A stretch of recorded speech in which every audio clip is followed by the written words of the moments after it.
got a limited budget at school, so we do have to pick and choose really carefully what we do buy. And obviously the things like computers are most important. So something like a visualiser we see as being a little bit of a luxury. Dave Orritt is a Year 3 teacher and ICT coordinator at Longton Primary School in Preston. He's been teaching for 6 years. No one at the school has ever used a visualiser in the classroom, so Dave would like to find out more and share his newfound knowledge with a highly experienced but ICT-averse Year 2 teacher. At the moment I just think of them as sticking a book under and that's it, but I'm sure there's more to it. I'm looking forward to finding it out.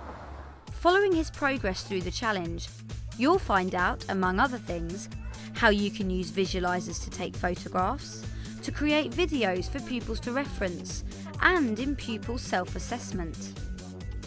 If you want to give it a go yourself, there's a range of useful videos and support materials on the page for this programme on the Teachers TV website. So Dave's travelled to Essex to meet Jenny Hall, a Year 4 teacher at Harold Court Primary School, who's using the visualiser in a range of lessons for Dave to observe. She begins her day with a numeracy lesson. To get our brains working, get us ready for our lesson, I want us to do some estimating. I have got some counters here and I am going to put them under the visualiser and then I am going to hide them. So you need to make sure you are paying attention because they will not be up on the screen very long. Looking, ready? I'm going to do it once, okay.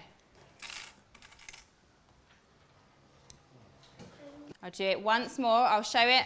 So you have another look and hidden again. So what do we think? Our sensible guesses, our estimates. Temmie? 42. Sam? 46. Well done, let's try another one then. Jenny displays a different number of counters under the visualiser each time, and children are encouraged to estimate the quantity. Okay, last one now. So what are our estimates then? Rihanna? 63. Okay, and Lucy? 76. Okay, there were 70 counters. Now, but remembering you were making estimates, I did not expect you to get the exact correct answer. What I did expect was for you to have an answer that was as close as possible to what I had. After the lesson starter, Jenny moves on to the topic of 3D shapes. She's used the visualiser to pre-record a video of herself making a cuboid net, which she can now play to her Year 4 pupils. First of all, you will need a piece of paper. We've got ruler, pencil.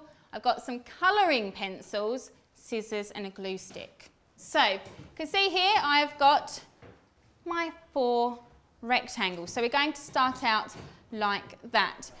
If you're watching this on the Teachers TV website and would like to know how to use the visualiser to record and loop a video, look below for a short how-to film. With the actual video, I've got it on repeat, so it's actually playing through Media Player. This runs through the smart board. Yeah, so I've got it run through so that I can have it running exactly through the whiteboard, but also I've got it so I can have it as a standalone. So if I press this one, this is a visualiser button, that is a standalone. I don't need the computer for that. So I could use my computer for another document and still use a visualiser. Now Jenny moves on to art. She begins by using the visualiser's spotlight function to focus on particular elements of Vincent van Gogh's paintings. I want us to be focusing on the detail when we're looking at work. So if we kind of look carefully, we could pick out a certain section of the painting. We can see the ones in the centre that are actually deeper colours. You can see actually how some of these flowers down the bottom here, how they have drooped. Jenny and her pupils head to the nature garden to find flowers they can draw themselves. Look, I like them. I think they're seeds. Oh, it is a really good job to choose it. Very good smudging. I think the only thing Can you zoom in as well? Yeah, it is quite clear. I mean, the focus on it is actually at the end here. Oh, that's really good, look. At the end of the session, Jenny uses the visualiser's camera and split screen function to evaluate some of the completed drawings. If But I want you to look carefully at the original flower that we picked in the quiet garden, and look at these 3 fantastic sketches. Focus on the detail. Okay, so let's think carefully about the positives, and if we're going to do this again, how could we improve it? Okay, Lucy? I think that one at the corner, I think that they looked at the picture really carefully, because as you can see there's green bits, and I think they should improve by, because that's a bit yellow, they put a bit of brown in it, so they think they should look at the colour carefully. I think that would be a really good improvement point, thank you. After seeing the visualiser in action across a range of lessons, Dave has a few questions. Now I've seen them in action, how much do they cost? The ones that we've got, the models we've got, were £550 each, but they are towards the sort of top end of the range that they have. What do you think the biggest benefit is that you've seen since using it with the children? I think the biggest sort of thing for me personally is the self-assessment side of things. So I think, you know, at the end of a lesson, children actually being able to look at a piece of work, look at it against the learning objectives, the success criteria, and they can actually pick out themselves now what went really well. They know how to improve their work, and photocopying is sort of a very basic thing, but it saves money in that way, because you can actually just show a document on the screen. It's just improved some practice that we have already got in place. Dave's now got 2 weeks to devise a lesson plan for his own pupils based on using the visualiser in his classroom. There has been some really good points and some bits that have surprised me about how good it actually is. I was quite impressed with how accurate the visualiser was when you zoomed in. When we turned the brightness up, it was a lot clearer than I thought it would be. So that really impressed me, and I can see the benefits of using it, putting in some children's work under and annotating over it, or putting the file into Smartboard. I'm going to borrow one for our school, use it for a couple of weeks, play about with it, and just see what I can do with it, really. I'm looking forward to it. 2 weeks later, we're back at Longton Primary School. How has Dave got on? I've had the visualiser in the classroom then, and to be honest, I've used it every day. It's really easy to set up. It basically is just one lead goes into the projector, or you can plug it into the computer as well, which is a little bit more difficult because there's software to install. But it's been really plain sailing, it's been really easy to use. Dave's Year 3 pupils are currently studying Africa and have been learning about Nelson Mandela. Today he's going to use the visualiser to enhance his art lesson. If you'd like to see Dave's lesson plan and are watching this on the Teachers TV website, look below. He starts by asking his pupils facts about Nelson Mandela, which he writes on the whiteboard next to a picture taken using the visualiser. Benji. He was put in prison at Robben Island. Do you remember how long for? 27 years. Yeah. He was president in 1994 and he retired in 1999. Well remembered. He was South African. OK, now, what we're going to do is we're going to have a go at drawing him.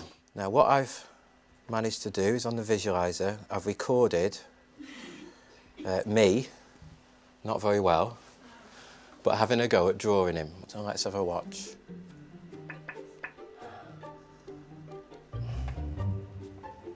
What am I doing there? What am I doing with those 2 little marks?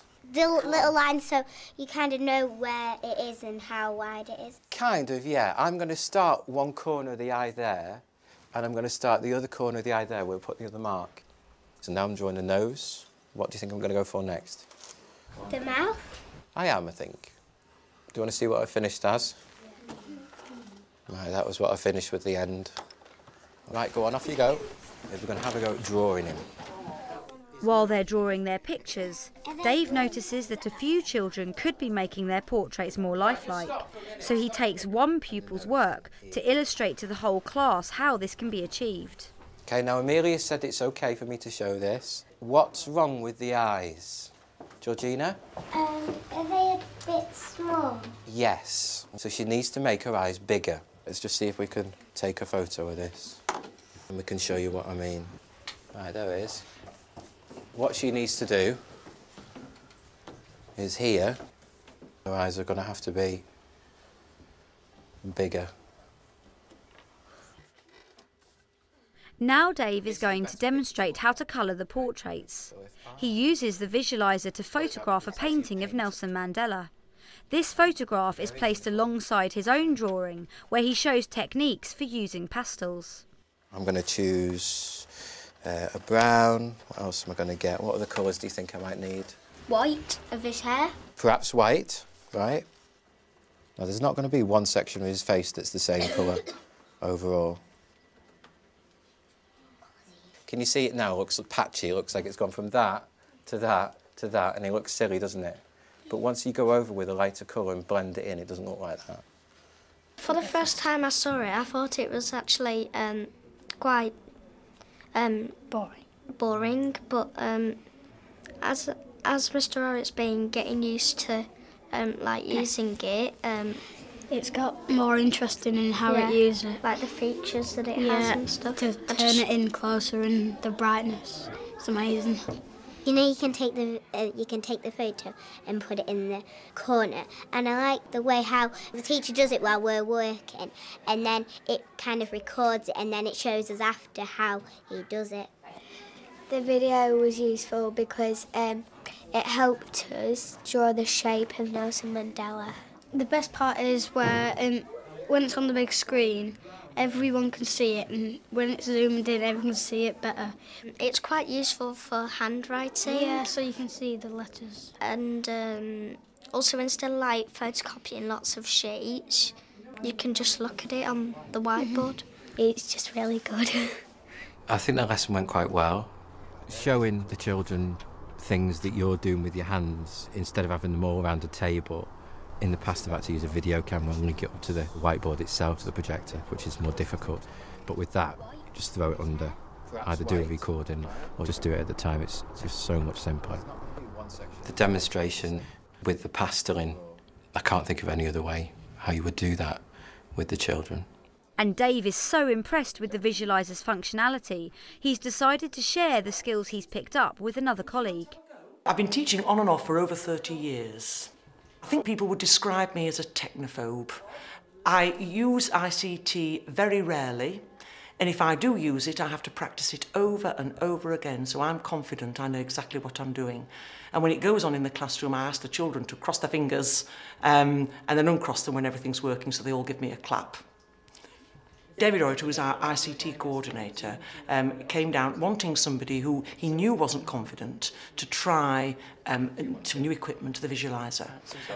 With a very, very brief description of how it worked, he came down, showed me, and I could see I could have a go at this. So I had a little practice with him, 10 minutes, and I was just wowed with it. I thought it was a really good piece of equipment that I could see I could well use in my classroom. By the second day, I just did it. I didn't even ask the children to cross their fingers. That's how confident I felt, yeah. In literacy, we're reading stories by the same author, and we have no big books. So I could put a small book on the screen, enlarge the text so the children could see it. We could use it like a big book. If I hadn't got it, I would have had to have typed the whole of the text out to put on the big screen for them to read. And then, as they were reading, keep showing them the pictures in the book for the visual learners.